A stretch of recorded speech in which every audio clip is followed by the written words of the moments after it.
Alhamdulillah malam hari ini sehah walafiah bisa kumpul sama-sama cari ilmu. Insya Allah berkah manfaat. Malam ini saya hanya akan menjawab satu pertanyaan umat yang selama bertahun-tahun ditanyakan ke saya lewat pesan WhatsApp maupun pesan-pesan yang lain. Pertanyaannya sederhana, jawabannya gampang, tapi membuat paham kok susah ya. Pertanyaannya sederhana, jawabannya gampang, tapi membuat orang bisa paham dengan jawaban itu kenapa jadi susah. Makanya malam hari ini kita berdoa mudah-mudahan jawaban ini betul-betul bisa memahamkan yang menjawab dan yang diberi jawaban. Amin. Pertanyaannya simpel. Saya sudah baca sholawat, saya sudah baca Yasin, saya udah baca zikir macam-macam, saya sudah doa dan doa dan doa dan doa. Kenapa hutang saya enggak lunas-lunas? Ada yang nanya begini, ya ada enggak itu? Ada. Saya udah wiriti macam-macam. Saya udah doakan macam-macam. Kenapa suami saya bandel terus? Enggak sadar-sadar. Ada enggak istri yang doanya begitu? Udah. Yang di rumah juga ngaku kok ya, ada. Suami, kurang apa saya Ustadz, kurang apa saya Habib, kurang apa saya Kiai. Setiap di pengajian itu saya sebut namanya, saya sebut loh nama istri saya itu, tak doakan bener. Tapi kok ya kenapa doa saya ini gak kabul-kabul. Kok ya wataknya itu loh, wataknya itu ngamuan kok gak hilang-hilang dia. Ada enggak istri model begitu? Ibu diem bu, jangan bu. Pelaku dan korban dilarang berbicara. Ini tersangkanya bapak-bapak ini ya. Yang bapak-bapak doa model begitu itu ada enggak kira-kira? Ada ya? Ada. Saya sudah doa melamar dari satu kantor ke kantor yang lain. Kiai, Habib, Ustadz, model apapun sudah saya datangi dan saya mintain doa. Tapi kok enggak kabul-kabul. Setiap melamar kok ditolak. Setiap melamar kok ditolak. Sekalinya diterima, besoknya perusahaannya bangkrut. Jadi walaupun enggak pakai dikeluarkan, ya keluar dengan sendirinya. Kenapa? Kenapa dan kenapa? Jadi banyak orang yang bertanya itu kalau saya simpulkan judulnya, kenapa doaku kok enggak kabul-kabul gitu ya.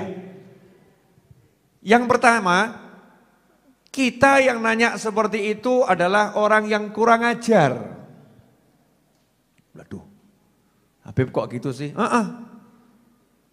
Lah, Allah udah bilang ud'uni astajib lakum. Panggil aku, doa itu artinya panggilan. Panggil aku jawab panggilanmu. Rasul juga sudah bersabda sallallahu alaihi wasallam, berdoalah kalian dan hendaknya kalian itu yakin doa kalian diijabahi, dijawab, dipenuhi oleh Allah Subhanahu wa taala. Lah kalau Allah sudah bilang saya jawab, Rasul bilang yakinlah kabul. Terus kita masih ngomong kok gak kabul-kabul ya, berarti kurang ajar gak itu? Ibu, kurang ajar gak bu? Sama siapa kurang ajarnya? Sama siapa? Sama Allah, betul. Jadi seringkali kita ini gak sadar kalau kita sudah kurang ajar. Kurang ajar itu bahasa Indonesianya apa? Loh, kurang ajar itu kan bahasa, bukan bahasa Indonesia ya? Kurang ajar kan bahasa Jawa itu, betul kan ya? Nah, kita hidup di Solo kan nggak begitu bisa merasakan perbedaan antara bahasa Indonesia dan bahasa Jawa. Karena bahasa Jawa nyampur dengan bahasa Indonesia. Kurang ajar itu sebetulnya bahasa Jawa kurang ajar. Indonesianya apa? Ayo mikir Didik.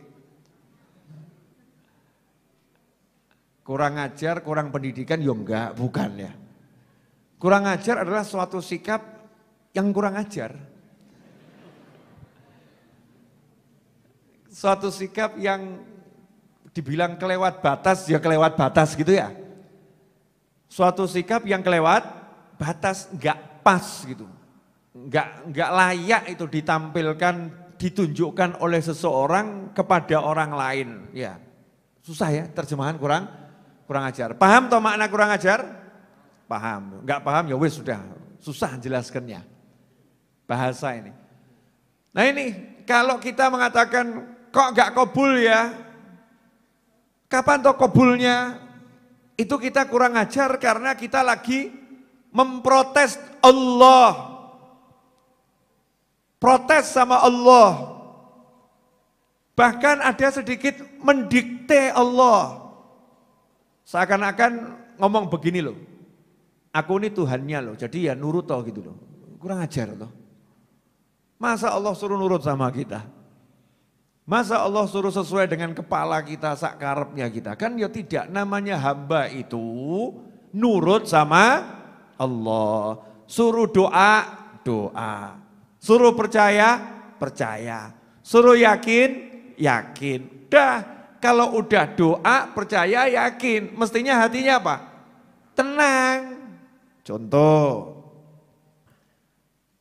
Ini kan sering gak sadar praktek jadi Tuhan toh. Betul enggak? Sudah doa, mudah-mudahan tidak hujan. Ya Allah, jangan hujan. Begitu hujan, lo hujan toh, piye toh Gusti Allah iki, lo kurang ajar toh. Ini kurang ajar ini. Ya wujudnya boleh jadi doanya macam-macam. Itu tadi sekedar contoh, ada loh yang model begitu. Mungkin kita pernah, betul ya? Enggak sadar, jadi mau mendikte Allah. Tugasmu itu minta dan pasti dikasih. Pasti dikasih. Tapi gak usah protes, tenang saja. Kalau kata orang Solo, tenang no pikirmu. Begitu pelajaran yang saya dapat dari supir truk. Ya, di belakang bak tuh ya. Lagi nyopir enak-enak gitu ya. Pengen ngebut, supir truk bilang tenang no pikirmu. Wah, kasih itu kebut ya. Tenang, tenang. Tenang no pikirmu. Ikhwani rahimakumullah. Saya akan bacakan hadisnya. At-tarhibu min istibta'il ijabah wa qawlihi da'autu falam yustajab li atau yastajib li. Ancaman bagi seseorang yang menganggap doanya terlambat dijawab, doanya terlambat terkabul, doanya kok enggak kabul-kabul gitu. Nah, terjemahannya begitu. Ancaman bagi orang yang suka ngomong, da'autu saya sudah berdoa, tapi kok enggak kabul ya. Babnya itu dalam kitab At-Targhib wa Tarhib. Juz yang kedua halaman yang di buku saya ini 321. Bismillahirrahmanirrahim. An Abi Hurairah radhiyallahu anhu anna Rasulullah sallallahu alaihi wasallam qala yustajabu li ahadikum ma lam ya'jal yaqulu da'autu falam yustajab li rawahul Bukhari wa Muslim wa Abu Dawud wa Tirmidzi wa Ibnu Majah wa fi riwayatin li Muslimin wa Tirmidzi la yazalu yustajabu lil 'abdi ma lam yad'u bi itsmin aw qati'ati rahim ma lam yasta'jil. Qila ya Rasulullah mal isti'jal? Qala yaqulu qad da'autu wa qad da'autu falam ara yustajab li fayastahsiru 'inda dzalika wa yad'u du'a. Fayastahsiru ay yamallu wa ya'i fayatruku du'a. Ini satu dulu. Mudah-mudahan ini jadi jawaban yang membuat padang hati yang menjawab dan yang dijawab. Amin. Karena informasi ini kadang masuk ke kepala, masuk ke hati tapi gak mudeng. Ku pelajari dan ku dengarkan dan ku hafalkan, tapi belum paham. Ya enggak apa-apa, itu udah bagus. Sudah bagus. Tapi kalau 10 tahun enggak paham-paham kan ya agak repot ya. 10 tahun enggak paham-paham. Maka malam hari ini yuk kita tuntaskan, minta sama Allah malam hari ini dikasih pemahaman. Ya, paham tentang hal satu ini. Kalau paham, hidup ini enaknya luar biasa. Kalau paham. Kalau enggak paham, saya jamin ruwet terus pikirannya. Mumet terus, enggak tenang, enggak nyaman, enggak tentram. Habib kenapa malam ini ngomong begini? Karena WA ini 2000 lebih belum saya jawab. Belum saya buka 2000 lebih itu WA, WhatsApp yang masuk. Dan ribuan WhatsApp yang masuk rata-rata nanyanya ya tadi itu. Suami saya udah saya doakan, ya kok masih begitu. Istri saya udah saya doakan, kok ya masih begitu. Ini saya udah baca wirid ini, hutang kok gak lunas-lunas. Saya udah begini, tapi kok rezeki masih seret. Masya Allah. Saya belum ketemu WhatsApp yang mengatakan, Habib kenapa saya kalau tahajud kok gak iso nangis. Belum ketemu saya. Belum. Habib kenapa saya kalau sholat subuh kok ngantuk gitu ya. Itu juga belum ketemu itu ya. Yang nanya model begitu belum ketemu. Pertanyaannya aktsaruhum urusan al-fulus wa duit. Urusannya itu. Satu. Yang kedua al-suami wal bojo. Udah itu aja. Ruwet itu. Nomor 3, urutan nomor 3. Enggak patek banyak pertanyaan, enggak terlampau banyak. Urusan anak. Ya urusan anak enggak terlampau banyak. Anak saya enggak terlampau banyak, ada tapi enggak terlampau banyak. Ranking nomor 1 al-fulus wal duit. Dan ranking nomor 1 dimenangkan oleh pertanyaan gimana caranya agar hutang saya lunas. Masya Allah. Ini pertanyaan juara 1. Pertanyaan juara 2, gimana caranya rezeki enggak seret itu. Pertanyaan nomor 3 juara urusan rumah tangga. Urusannya yaitu aja suami ruwet, gantian istri ruwet. Enggak ada bab yang lain. Enggak ada bab yang lain. Ikhwani rahimakumullah. Yuk kita bahas ini ajaran langsung dari Nabi Muhammad SAW. Saya cuma membacakan, mudah-mudahan diberi pemahaman. Hadis diriwayatkan oleh Imam Bukhari, Imam Muslim, Imam Abu Dawud, Imam Tirmidzi, Imam Ibnu Majah. Wes, ojo takok meneh, sahih atau gak sahih. Iya, sahih atau dhaif. Ini hadis super sahih. Dah, jadi kalau setan bisa jenengan macam-macam ngomong super sahih gitu. Jadi enggak ada lagi keraguan. Wa ma yantiqu 'anil hawa. Dan Nabi Muhammad SAW gak pernah bicara dari hawa nafsunya, kata Allah Subhanahu Wa Taala. Semua ucapan Nabi wahyu yuha, wahyu yang diwahyukan kepada Nabi dari Allah Subhanahu Wa Taala. Jadi kalau udah ucapan Nabi Muhammad SAW tidak mungkin keliru. Walaupun seluruh pakar di dunia mengatakan keliru, yang ngomong keliru, yang keliru. Nabiku gak mungkin keliru. Itu akidah Ahlus Sunnah wal Jamaah. Jadi kita kalau ketemu hadis Nabi SAW, ojo ngomong kok ketoknya gak pas ya. Hadisnya kok gak cocok sama zaman sekarang, ya otakmu yang gak cocok. Hadisnya mesti pas. Jangan salahkan hadisnya, kitanya yang gak paham. Paham maksud saya toh? Nah, jadi hati-hati kalau urusan dengan Nabi Muhammad SAW. Karena ini bukan urusan dengan orang ahli dalam bidang A, pakar, komentator, bukan. Ini nabimu, nabi, rasul, dan rasul terbaik, nabi terbaik, diutus sebagai penutup akhir zaman baginda Muhammad SAW.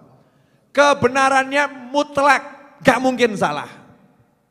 Hati-hati ini banyak, kadang nih anak muda zaman sekarang digoyahkan akidahnya. Sampai mungkin muncul pemikiran Nabi juga manusia bisa salah. Ngawur. Oh Nabi bisa salah ya remuk dunia nih. Nabi tidak bisa salah. Tidak bisa salah. Kenapa? Maksum, dilindungi oleh Allah dari kesalahan. Manusia bisa salah. Kalau Nabi dan Rasul dilindungi oleh Allah Subhanahu wa taala dari kesalahan. Ini harus dipahami. Maka jangan kena pemikiran yang aneh-aneh, yang ruwet.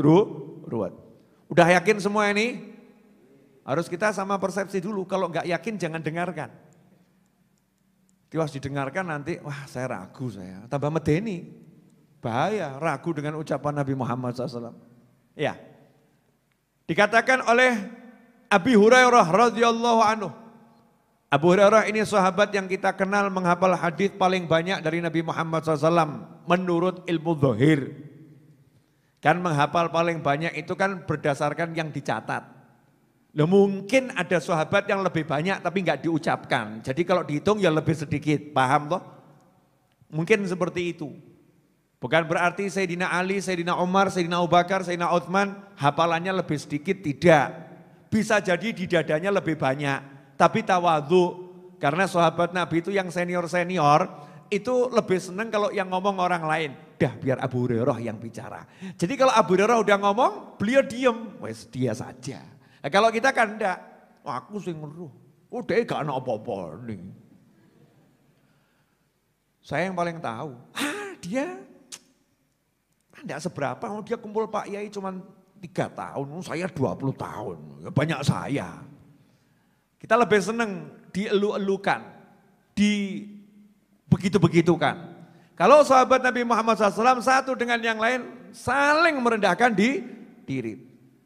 Nah dikasih Abu Hurairah radhiyallahu anhu sebagai banyak mengucapkan sabda Nabi Muhammad SAW karena juga memang didoakan khusus agar hafalannya kuat.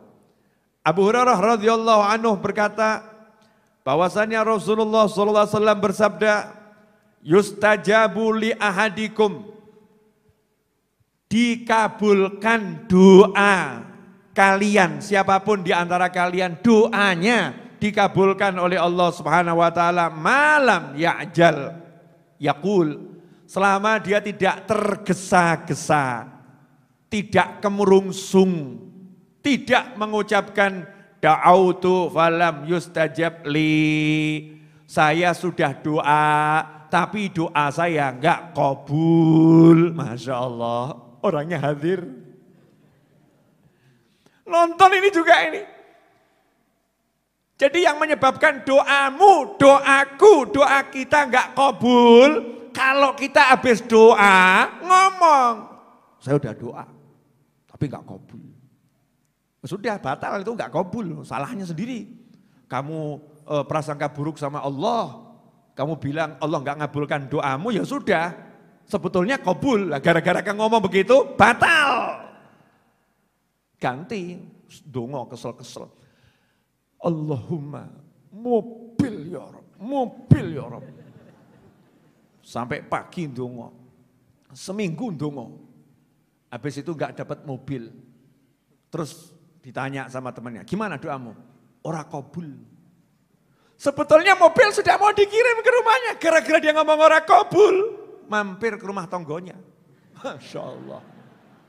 Ben loro ati sisan gitu kan ya. Aku sing dongo kesel-kesel, saya doanya luar biasa. Kok yang dapat dia? Loh tambah kurang ajar meneh. Ya itu gara-gara kamu sendiri. Gara-gara kamu ngucap kok enggak kabul. Sadaro gitu loh. Kamu nih minta sama Allah. Kamu minta sama Pak RT, itu saja suruh nunggu. Tunggu Pak RT nanti pulang, butuh tanda tangan RT itu ya, tunggu. Ya, kemudian minta sama Pak RW, suruh nunggu. Pak RT, Pak RW bilang, iya saya tanda tangani. Serahkan saja ke rumah berkasnya, saya tanda tangani. Ojo kakean takok. Jangan kebanyakan nanya, Pak udah tanda tangani belum Pak? Pak udah tandangin belum Pak? Pak kapan ya Pak? Ya Pak ya sebel tuh RT RW.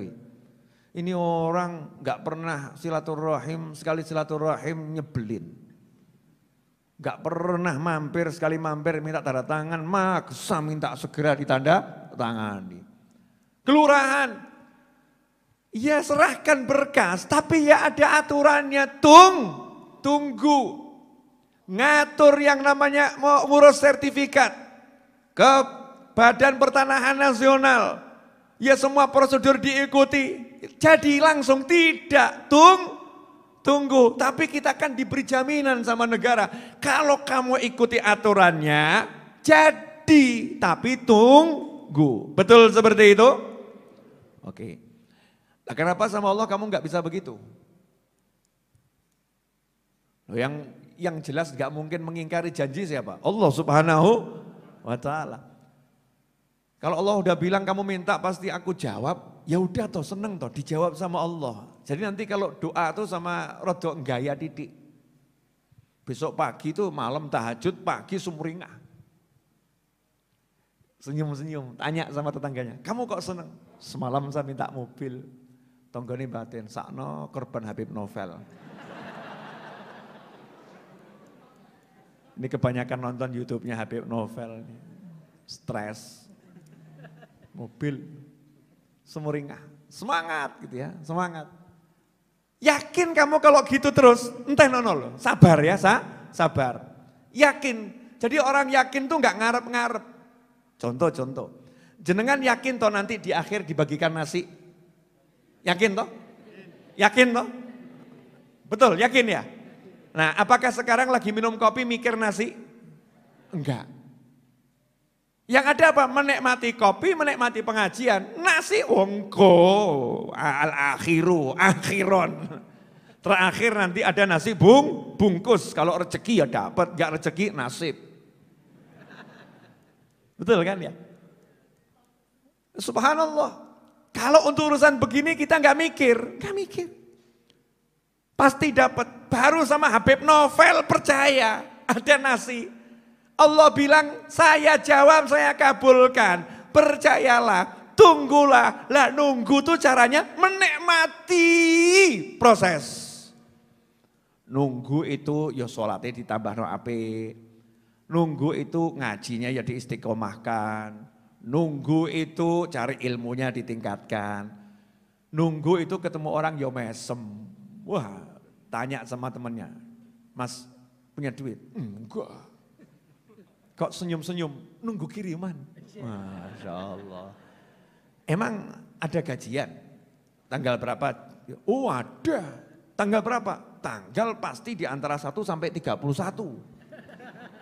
Nah yang tanggal berapa? Ya saya nggak berani ngatur bos saya. Terserah bos saya mau ngantar kapanpun saya terima. Loh, nah terus itu bosnya jelas? Oh maha jelas. Bos-bosmu tuh enggak jelas, kalau bosku maha jelas. Nah kapan kamu dijanjikan ngantar? Oh dijanjikan akan diantar tepat pada saat saya butuhkan. Nah kamu butuhnya kapan? Ya setiap saat saya butuh. Udah diantar? Sudah. Nah ini sekarang saya lagi bicara sama kamu. Oksigen ini saya hirup enggak pakai saya ukur. Enggak pakai ada skrup di sini. Udah kebanyakan mandek, enggak ada. Enggak ada loh, saya mau nanya sama jenengan semua. Rodok mikir didik, kok usah kakek. Boleh saya nanya ya? Kalau saya ambil itu loh, oksigen yang di rumah sakit, tak masukkan hidungmu, tapi tak polno. Mati gak awakmu? Nanya saya, mati gak? Kenapa? Kebanyakan oksigen, betul? Kamu tak masukkan ruangan, tak tutup rapat, oksigennya tak sedot, sampai habis oksigennya. Secara ilmu kedokteran, mati enggak? Mati. Nah sekarang ini di hidungmu sama Allah Ta'ala dikasih skrup enggak? Ini kan kita menghirup udara, betul? Menghirup udara. Yang masuk hidung kita ini, apa kita ngomong kapasitas sekian ya, ini udah kelebihan. Aduh skrup, mandek gitu ya. Ini kurang, kendori, ngenogui. Enggak, Allah yang ngurus. Wes kamu nikmatilah, minum kopi, minum teh, urusan oksigen aku yang ngatur, kata Allah Ta'ala. Ngono kok ya kurang ajar.